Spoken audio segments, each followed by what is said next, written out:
ಈ ಕಷ್ಟಗಳು ದಾಟಿದ ನಂತರ ಏನು ಗೊತ್ತಿಲ್ಲ, ಮುಂದೆ ಹೇಳ್ತೀನಿ. ಬಂಗಾರ ಹೆಂಗ್ ತಯಾರಾಗುತ್ತಂತ ನಿಮಗೆ ಗೊತ್ತಾ? ನಾನು ನೋಡಿದ್ದೇನೆ. ನಮ್ಮ ಮಾವ ಅಟ್ಟಿ ಚಿನ್ನದ ಗಣಿಲಿ ಅವ್ರು ಕೆಲಸ ಮಾಡ್ತಾರೆ. ಕೆಲವು ವರ್ಷಗಳಿಂದ ನಾನು ಅವ್ರ ಊರಿಗೆ ಹೋದಾಗ ಅವ್ರು ನನ್ನ ಕರ್ಕೊಂಡೋಗಿ ಎಲ್ಲ ತೋರಿಸಿದ್ರು, ಹೆಂಗೆ ಬಂಗಾರ ರೆಡಿ ಆಗುತ್ತೆ ಫಸ್ಟ್ ಎಲ್ಲಿಂದ. ಚೆನ್ನಾಗಿ ಕೇಳಿ, ಅದು ಒಂದು ತುಂಬ ದೊಡ್ಡ ಬಂಗಾರದ ಗಣಿ. ಅಲ್ಲೆಲ್ಲ ಬಂಗಾರದ ಕಲ್ಲಿರುತ್ತೆ. ಕೆಲವು ಸಾವಿರ ಸಾವಿರ ಸಾವಿರ ಸಂಖ್ಯೆಯಲ್ಲಿ ಜನ ಅಲ್ಲಿ ಕೆಲಸ ಮಾಡ್ತಾರೆ. ಕೆಲವರು ಆ ಒಂದು ಇದರಲ್ಲಿ ಆ ಕಲ್ಲನ್ನು ಬಗೆಯುತ್ತಾ ಕೆಲಸ ಮಾಡ್ತಾರೆ. ಮಿಷನ್ಗಳಿಂದ ಕೆಲಸ ಮಾಡ್ತಾರೆ. ಈ ಬಂಗಾರದ ಕಲ್ಲನ್ನೆಲ್ಲ ಒಂದು ಮಿಷನ್ ಅಲ್ಲಿ ಹಾಕ್ತಾರೆ. ಆ ದೊಡ್ಡ ಮಿಷನ್ ಏನ್ ಮಾಡುತ್ತೆ, ದೊಡ್ಡ ಸೈಜ್ ಕಲ್ಲನ್ನ ಚಿಕ್ಕ ಸೈಜ್ ಆಗಿ ಮಾಡುತ್ತೆ. ಮತ್ತೆ ಆ ಚಿಕ್ಕ ಸೈಜ್ ಕಲ್ಲನ್ನ ಇನ್ನೊಂದು ಮಿಷನ್ ಅಲ್ಲಿ ಹಾಕ್ತಾರೆ. ಅದು ಪುಡಿ ಪುಡಿ ಮಾಡುತ್ತೆ. ಆ ಪುಡಿನ ತಕೊಂಡೋಗಿ ನೀರಲ್ಲಿ ತೊಳಿತಾರೆ. ಆಗ ಕಲ್ಲಿನ ಪುಡಿ ಬೇರೆ ಆಗುತ್ತೆ, ಬಂಗಾರದ ಪುಡಿ ಬೇರೆ ಆಗುತ್ತೆ. ಆ ಪುಡಿನ ತಕೊಂಡೋಗಿ ಬೆಂಕಿಯಲ್ಲಿ ಹಾಕ್ತಾರೆ. ಬೆಂಕಿಯಲ್ಲಿ ಅದಕ್ಕೆ ಅದೇನಾಗುತ್ತೆ, ಅದೆಲ್ಲ ಪುಡಿ ಎಲ್ಲ ಸುಟ್ಟು ಅದೇನಾಗುತ್ತೆ, ಒಂದು ಉಂಡೆ ಆಗುತ್ತೆ, ಒಂದು ಗಟ್ಟಿಯಾದ ಬಂಗಾರ ಆಗುತ್ತೆ. ಆ ಬೆಂಕಿಯಲ್ಲಿ ಸುಟ್ಟು ಬೆಂದು ಆ ಬಂಗಾರ ಮಾತ್ರ ಬೇಯಲ್ಲಲ್ಲಿ, ಆ ಬಂಗಾರನ ಅದ್ರಾಗ ಹಾಕ್ತಾನಲ್ವಾ, ಅವನು ಕೂಡ ಅವನು ಆ ಬೆಂಕಿಯಲ್ಲಿ ಬೇಯ್ತಾ ಇರ್ತಾನೆ. ಅದು ಸುಟ್ಟು ಆ ಬೆಂದ ನಂತರ ಬಂಗಾರವಾಗಿ ಗೋಲ್ಡ್ ಆಗಿ 24 ಕ್ಯಾರೆಟ್ ಗೋಲ್ಡ್ ಆಗಿ ಅದು ಹೊರಗೆ ಬರುತ್ತೆ. ನನ್ನ ದೇವರು ಹೇಳ್ತಾನೆ, ಹಲ್ಲೆಲೂಯ. ಇವತ್ತು ನೀನ್ ಕಷ್ಟಗಳಲ್ಲಿ ಬೇಯ್ತಾ ಇದೀಯಾ, ಇಕ್ಕಟ್ಟುಗಳಲ್ಲಿ ಬೇಯ್ತಾ ಇದೀಯಾ, ನಿಂದೆಗಳಲ್ಲಿ ಬೇಯ್ತಾ ಇದೀಯಾ, ಅವಮಾನಗಳಲ್ಲಿ ಬೇಯ್ತಾ ಇದೀಯಾ. ಈ ಕಷ್ಟಗಳು ದಾಟಿದ ನಂತರ, ಈ ಬಾಧೆ ದಾಟಿದ ನಂತರ, ಈ ಇಕ್ಕಟ್ಟು ದಾಟಿದ ನಂತರ ನಿನಗೋಸ್ಕರ ದೇವರು ಬಂಗಾರದಂತ ಜೀವನ ರೆಡಿ ಮಾಡಿದ್ದಾರೆ.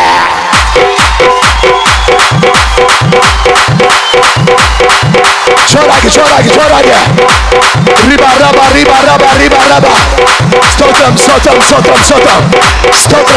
Stotram. Amen.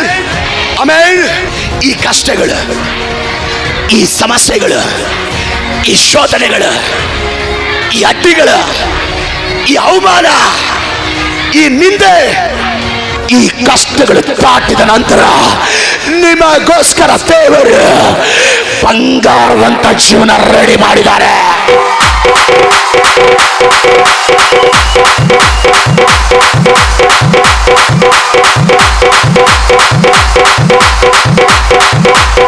Price the lord, hallelujah. ಆ ಜೀವನ ನೀವು ನೋಡ್ತಾ ಇದ್ದೀರಿ, ಆ ಜೀವನ ನೀವು ಅನುಭವಿಸ್ತಾ ಇದ್ದೀರಿ. ಯೋಸೆಫನಿಗೆ ಕಷ್ಟ ಇತ್ತು ನಿಜ, ಯೋಸೆಫನಿಗೆ ಬಹಳ ಹಿಂಸೆ ಇತ್ತು ನಿಜ, ಬಹಳ ಅವಮಾನ ಆಯ್ತು ನಿಜ, ಅಪರಾಧ ಹೊತ್ಕೋಬೇಕಾಯ್ತು ನಿಜ, ನಿಂದೆ ಹೊತ್ಕೋಬೇಕಾಯ್ತು ನಿಜ, ಜೈಲಿಗೆ ಹೋಗೋ ಪರಿಸ್ಥಿತಿ ಬರಬೇಕಾಯ್ತು ನಿಜ. ಇದೆಲ್ಲ ನಿಜ. ಇನ್ನೊಂದು ನಿಜ ಹೇಳ್ತಾನೆ, ಈ ಕಷ್ಟಗಳು ದಾಟಿದ ನಂತರ,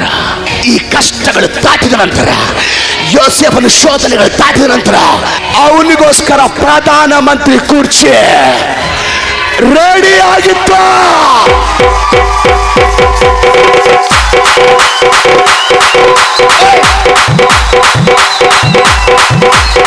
ಫೈರ್ ಅಗ್ನಿ ಮಹಿಮೆ. ದಾವೀದನಿಗೆ ಬಹಳ ಕಷ್ಟ ಇತ್ತು ನಿಜ, ಬಹಳ ಶೋಧನೆ ಇತ್ತು ನಿಜ, ಬಹಳ ಅವನಿಗೆ ತೊಂದರೆ ಕೊಟ್ಟರು ನಿಜ. ಅವನು ಅನುಭವಿಸಿದಂತ ಶೋಧನೆ ಒಂದಲ್ಲ ಎರಡಲ್ಲ ನಿಜ, ಅವನು ಅನುಭವಿಸಿದಂತ ಕಷ್ಟಗಳು ಒಂದಲ್ಲ ಎರಡಲ್ಲ ನಿಜ. ಈ ಎಲ್ಲ ಕಷ್ಟಗಳು ದಾವೀದನು ದಾಟಿದ ನಂತರ, ಆ ಕಷ್ಟಗಳ ನಂತರ, ಆ ಶೋಧನೆಗಳ ನಂತರ, ಆ ಬಾಧೆಗಳ ನಂತರ ಅವನಿಗೋಸ್ಕರ ಅರಸನ ಸಿಂಹಾಸನ ರೆಡಿ ಆಗಿದೆ.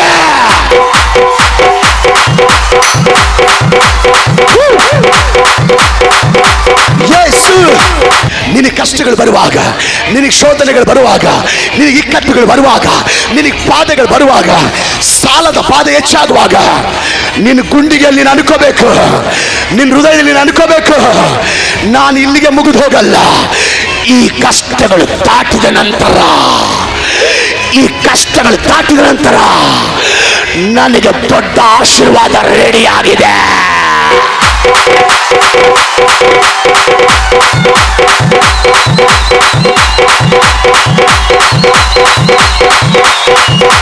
ನಿನಗೋಸ್ಕರ ಸಿಂಹಾಸನ ರೆಡಿಯಾಗಿದೆ.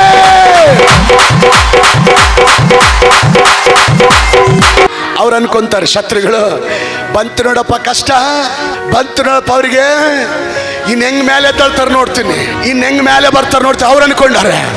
ನಮ್ಗೆ ಇಲ್ಲೇ ಇರೋದು ನಿಜವಾದದ್ದು. ಇವಾಗಿಂದ ಪಿಕ್ಚರ್ ಸ್ಟಾರ್ಟ್. ಇನ್ನ ಹಲ್ಲೆಲೂಯ. ಶೋಧನೆಗಳ ನಂತರ, ಜೈಲ್ ನಂತರ ಮತ್ತೆ ದೇವರು ಜೈಲಿಗೆ ಕರ್ಕೊಂಡು ಹೋಗಲಿಲ್ಲ. ಆ ಜೈಲಿನಿಂದ ಎತ್ತಿ ಅರಮನೆಯ ಸಿಂಹಾಸನ ದೇವರ ಯೋಸೇಫನನ್ನು ಕುಂದಿರಿಸಿದ್ದಾರೆ.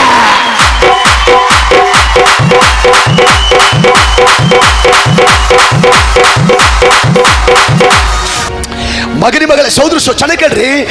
ಕಷ್ಟಗಳನ್ನು ದಾಟಿ ಬರ್ತಾರಲ್ವಾ, ಕೇಳ್ರಿ. ಉದಾಹರಣೆ ಒಂದು ಎಕ್ಸಾಂಪಲ್ ಹೇಳ್ತೀನಿ ಕೇಳಿ. ದೊಡ್ಡ ಮೀಟಿಂಗ್ ಹೋಗ್ತೀವಿ ಅನ್ಕೊಳ್ಳಿ. ಸ್ಟೇಜ್ ಮೇಲೆ ಕೆಲವೊಂದು ಕುರ್ಚಿಗಳು ಹಾಕಿರ್ತಾರೆ. ಅದರಲ್ಲಿ ಎಲ್ಲರೂ ಕೂತ್ಕೊಂಡಂಗಿಲ್ಲ. ಯಾರು ಮಾತ್ರ ಕೂತ್ಕೋಬಹುದು ಅಂದ್ರೆ VIP ಯಾರು ಇರ್ತಾರೋ ಅವ್ರು ಮಾತ್ರ ಕೂತ್ಕೋಬೇಕು. ಆಲ್ರೆಡಿ ಅವ್ರು ಅಲ್ಲಿ ಆ ಕುರ್ಚಿ ಮೇಲೆ ಹೆಸರುಗಳು ಬರೆದು ಬಿಟ್ಟಿರ್ತಾರೆ, ಇದು ಇವ್ರದೇ.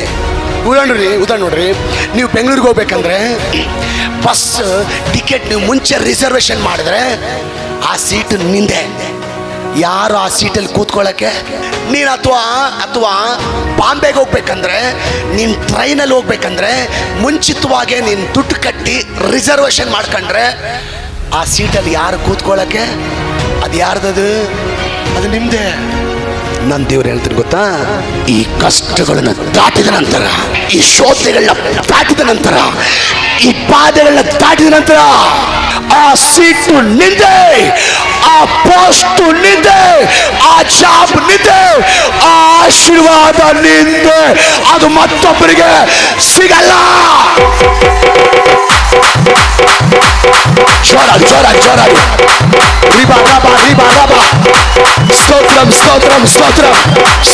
ಸ್ತೋತ್ರಂ. ಯಾರು ಕಷ್ಟಗಳು ಬಂದ್ರು, ಕಷ್ಟಗಳೆಲ್ಲ ಹಾದು ಹೋಗ್ತಾ ಇದ್ರು, ಆ ಕಷ್ಟಗಳ ಮಧ್ಯದಲ್ಲಿ ದೇವರು ಹಿಂಬಾಲಿಸಿದಿರೋ. ಯಾರು ಇಕ್ಕಟ್ಟು ಬಂದ್ರು, ಆಲಯ ಬಿಡದಂಗೆ, ದೇವರನ್ನ ಬಿಡದಂಗೆ, ಪ್ರಾರ್ಥನೆ ಬಿಡದಂಗೆ ಆ ಕಷ್ಟದಲ್ಲೇ ನೀನು ದೇವರನ್ನ ಹಿಂಬಾಲಿಸಿದೆಯೋ, ದೇವ್ರ ನೀನು ಈ ಕಷ್ಟ ದಾಟಿದ ನಂತರ ಆಲ್ರೆಡಿ ಆ ಕುರ್ಚಿ ಮೇಲೆ ನಿನ್ನ ಹೆಸರು ಬರೆದಿದ್ದೀನಿ. ಅದು ನಿಂದೆ. ದೇವರು ನಿನಗೋಸ್ಕರ ಇಟ್ಟಂತ ಆಶೀರ್ವಾದ ನಿನಗೆ ಸಿಗುತ್ತೆ ಹೊರತು ಅದು ಮತ್ತೊಬ್ಬರಿಗೆ ಸಿಗಲ್ಲ.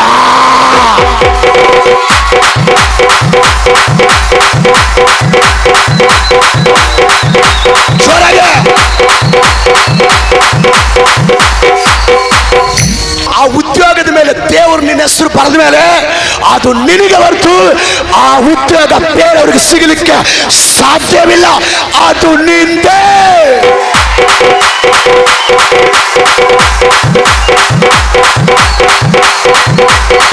ಜೋರಾಗಿ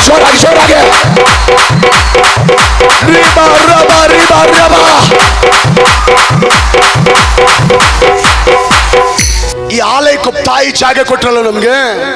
ಆ ತಾಯಿ ಏನಂದ್ರೆ ಗೊತ್ತಾ, ಸಾರ್ ನಾನು ಬೇರೆ ಕಡೆ ಕೊಡ್ಬೇಕಂತ ಇದೆ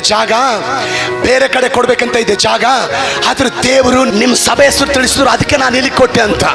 ನಾನು ವಾಪಸ್ ಅಂದೆ ಆ ತಾಯಿಗೆ, ಅಮ್ಮ ದೇವರು ನಮಗೆ ಅಂತ ರಿಸರ್ವೇಶನ್ ಮಾಡಿದ್ದು ಅದು ನಮಗೆ ಸಿಗುತ್ತೆ, ಅದು ಬೇರೆಯವರಿಗೆ ಸಿಗಲ್ಲ.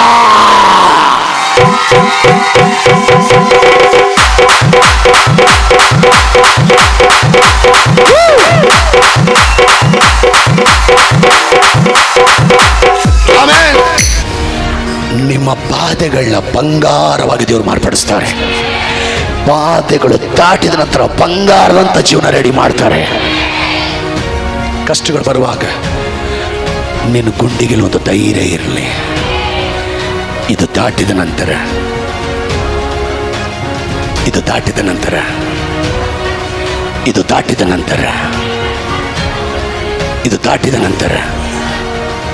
ಶೋಧನೆಗಳು ದಾಟಿದ ನಂತರ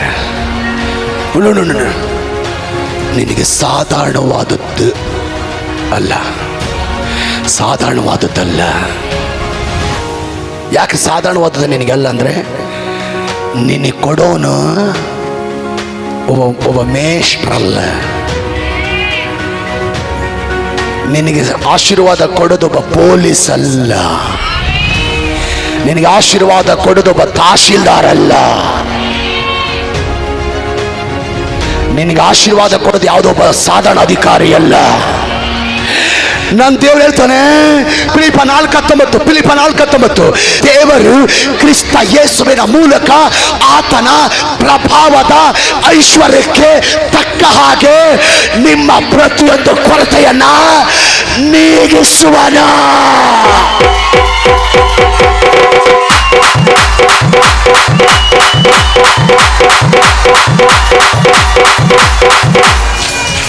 ದೇವ್ರ ಹೆಂಗ್ ಕೊಡ, ಆತನ ಸಾಮರ್ಥ್ಯಕ್ಕೆ ತಕ್ಕ. ಆತನ ಸಾಮರ್ಥ್ಯ ಎಷ್ಟಿರ್ಬೋದು? ಒಂದು ಮೇಷ್ಟ್ರು ಎಷ್ಟು ಸಾಮರ್ಥ್ಯ ಇರ್ತ ಅಷ್ಟು ಸಾಮರ್ಥ್ಯ ಐತೆ ಆತನಿಗೆ. ಒಬ್ಬ ಪೊಲೀಸಿಗೆ ಎಷ್ಟು ಸಾಮರ್ಥ್ಯ ಐತೆ ಅಷ್ಟೈತೆ ಆತನಿಗೆ ಸಾಮರ್ಥ್ಯ. ಪೊಲೀಸ್ ಸಹಾಯ ಮಾಡಿದ್ರೆ ನಿಮ್ಗೆ ಎಷ್ಟು ಸಹಾಯ ಮಾಡ್ಬೋದು? ಎಷ್ಟು ಸಹಾಯ ಮಾಡೋದು? ಒಂದು 100 ರೂಪಾಯಿ, ಒಂದು 500 ರೂಪಾಯಿ, ಲಾಸ್ಟ್ ಅಂದ್ರೆ 1000. ಒಬ್ಬ ಟೀಚರ್ ಸಹಾಯ ಮಾಡ್ಬೇಕಂದ್ರೆ 500,000. ಯಾಕಂದ್ರೆ ಅದು ಅವ್ರ ಕೆಪಾಸಿಟಿ. ನನ್ನ ದೇವ್ರು ಹೇಳ್ತಾನೆ, ನಾನು ಹೆಂಗ್ ಕೊಡ್ತೀನಿ ಗೊತ್ತಾ? ನನ್ನ ಸಾಮರ್ಥ್ಯ, ನನ್ನ ಕೆಪಾಸಿಟಿಗೆ. ಕುರಿ ಕಾಯುವಂತ ದಾವೀದನನ್ನು ರಾಜ ಮಾಡಿದರೆ ಯಾಕೆ ಮಾಡಿದೆ ಗೊತ್ತಾ?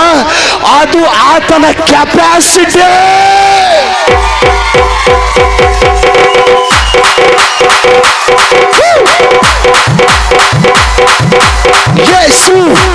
ಯೇಸು, ಜೀಸಸ್, ಯೇಸು.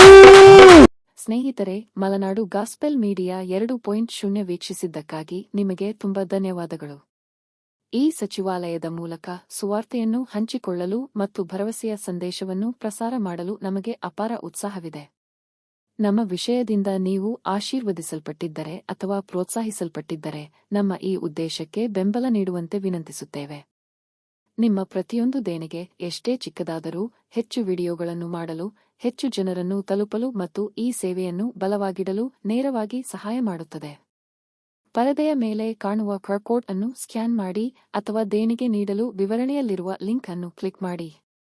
ನಿಮ್ಮ ಔದಾರ್ಯವು ನಿಜವಾಗಿಯೂ ಶಾಶ್ವತವಾದ ವ್ಯತ್ಯಾಸವನ್ನು ಮಾಡುತ್ತಿದೆ. ಧನ್ಯವಾದಗಳು ಮತ್ತು ದೇವರು ನಿಮ್ಮನ್ನು ಆಶೀರ್ವದಿಸಲಿ.